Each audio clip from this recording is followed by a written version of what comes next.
Hatimaye John Mnyika atoa kauli Chadema tuna wizi wala masharti ya lawama. Katibu mkuu wa Chama cha Demokrasia na Maendeleo Chadema John Mnyika amesema chama hicho hakina tabia kujihusisha na vitendo vya wizi wala kuweka masharti yasiyo halali wala ya alama. John Mnyika ametoa kauli hiyo wakati akizungumza na waandishi wa habari katika makao makuu ya Chama cha Demokrasia na Maendeleo Chadema jijini Dar es Salaam, ikiwa ni siku moja baada ya katibu mkuu wa Jumuiya ya Wazazi wa Chama cha Mapinduzi CCM Aliapi kuwataka waeleze ni nani aliyowafadhili kuwapa shilingi milioni 900. John Mnyika ameendelea kusema kuwa sisi Chadema tunasema mambo kwa uwazi kwa sababu tunajiamini, hatuna wizi, hatuna masharti ya lawama, amesema John Mnyika. Aidha amesema tume ya Jaji Nyalali, tume ya rais ya mfumo wa chama kimoja au vyama vingi wa 1991 ilipendekeza kuwa mali zote zilizochangiwa na Watanzania wakati wa mfumo wa chama kimoja zirejeshwe serikalini ili kuwepo na usawa katika mfumo wa vyama vingi vya kisiasa. John Mnyika amesema kuwa tunataka kusema hivyo mali za umma wanazirudisha lini?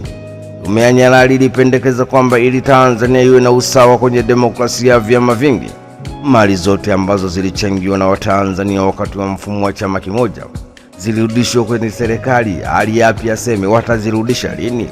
Majengo pamoja na wazazi ya UVCCM na CCM yenyewe ni mali, na mali zote hizo zinarudishwa lini serikali?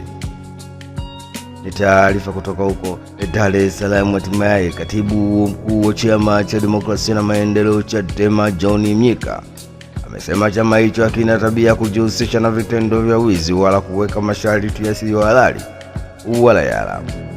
John Mnyika ametoa kauli hiyo wakati akizungumza na waandishi wa habari katika makao makuu ya Chama cha Demokrasia na Maendeleo Chadema jijini Dar es Salaam, ikiwa ni siku moja baada ya katibu mkuu wa Jumuiya ya Wazazi wa Chama cha Mapinduzi CCM Aliapi kuwataka waeleze ni nani aliyowafadhili kuwapa shilingi milioni 900. Waziri mkuu atoa kauli matibabu Zanzibar na bara yasitugawe. Waziri Mkuu wa Jamhuri ya Muungano wa Tanzania Daktari Mwigulu Lameck Nchemba amesema tofauti za mfumo ya kihuduma ya afya kati ya Tanzania bara na Zanzibar hazipaswi kuwa chanzo cha mgawanyiko miongoni mwa Tanzania. Akijibu maswali ya papo kwa hapo bungeni jijini Dodoma, Mwigulu Nchemba amesema muungano wa Tanzania umejengwa juu ya undugu na mshikamano, hivyo masuala ya matibabu yanapaswa kuimarisha na ushirikiano badala ya kuleta mvutano.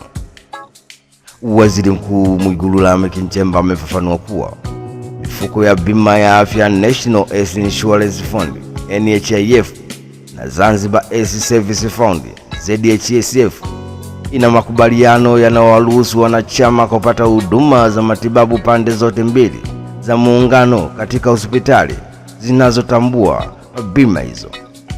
Kwa mujibu wa waziri mkuu, Mzanzibari mwenye kadi ya ZHSF anaweza kutibiwa katika hospitali zinazopokea NHIF Tanzania bara, huku mwanachama wa NHIF kutoka bara atapata huduma Zanzibar katika vituo vinavyokubali ZHIF. Hata hivyo, mtu asiye na bima atalazimika kulipia matibabu kwa fedha taslimu bila kujali anatoka upande gani wa muungano. Waziri Mkuu Mwigulu Lameck Nchemba amesema mjadala ulioibuka umetoka zaidi na utaratibu za makundi maalum yanayopata huduma za kiafya bila malipo kupitia mipango ya kijamii, akisisitiza kuwa suala hilo linahitaji uratibu mzuri na si sababu ya kugawa wa Tanzania. Tunachoangalia ni kadi ya bima, kama hauna utalipa kesho. Hili ni jambo la kugawa, bali ni kutuunganisha zaidi, amesema waziri mkuu. Ni taarifa kutoka jijini Dodoma. Hatimaye waziri mkuu wa Jamhuri ya Muungano wa Tanzania Daktari Mwigulu Lameck Nchemba amesema tofauti za mfumo wa huduma za afya kati ya Tanzania bara na Zanzibar hazipaswi kuwa chanzo cha mgawanyiko miongoni mwa Tanzania.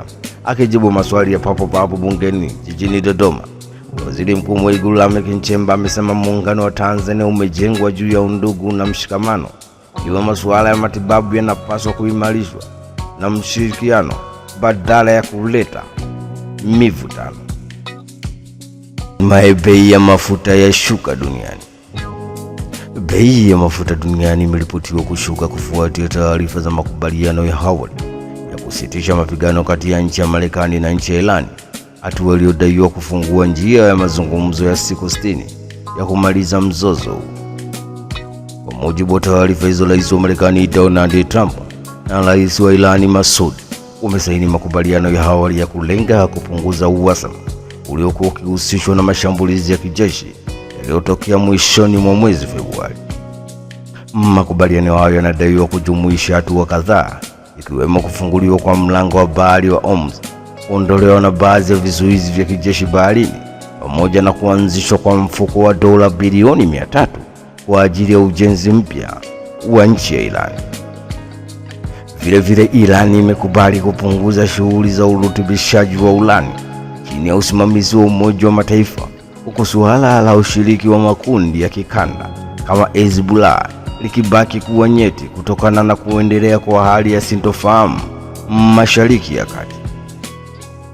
Hata hivyo, bado hakuna uthibitisho wa moja kwa moja kutoka kwa upande husika kuhusu maelezo yote ya makubaliano hayo, hivyo taarifa hizo zinaendelea kufuatiliwa kwa ukaribu. Ni taarifa kutoka huko nchini Iran. Hatimaye bei ya mafuta duniani imeripotiwa kushuka kufuatia taarifa za makubaliano ya awali ya kusitisha mapigano kati ya nchi ya Marekani na Iran, hatua inayodaiwa kufungua njia ya mazungumzo ya siku 60 ya kumaliza mzozo huo. Na hatimaye aliapia toa kauli katiba ni mali ya Watanzania. Katibu mkuu wa Jumuiya ya Wazazi wa Chama cha Mapinduzi CCM Taifa, Ali Hapi, amesema kuwa suala la katiba mpya si mali ya chama chochote cha siasa, bali ni ajenda ya Watanzania wote.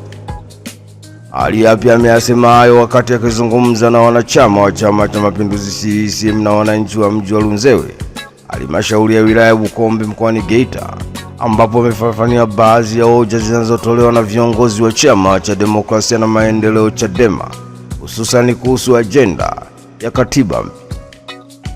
Ali Hapi ameendelea kusema kuwa baadhi ya viongozi wa Chama cha Demokrasia na Maendeleo Chadema wamekuwa wakijaribu kuibeba ajenda ya katiba mpya kana kwamba ni mali ya chama hicho, wakati ukweli ni kwamba suala hilo linawahusu Watanzania wote na linapaswa kujadiliwa na maslahi mapana ya taifa letu.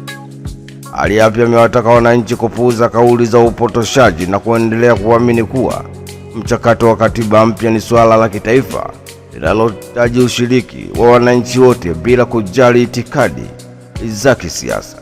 Ni taarifa kutoka huko mkoani Geita. Hatimaye katibu mkuu wa Jumuiya ya Wazazi wa Chama cha Mapinduzi CCM Taifa, Ali Hapi, amesema kuwa suala la katiba mpya si mali ya chama chochote cha siasa, bali ni ajenda ya Watanzania wote.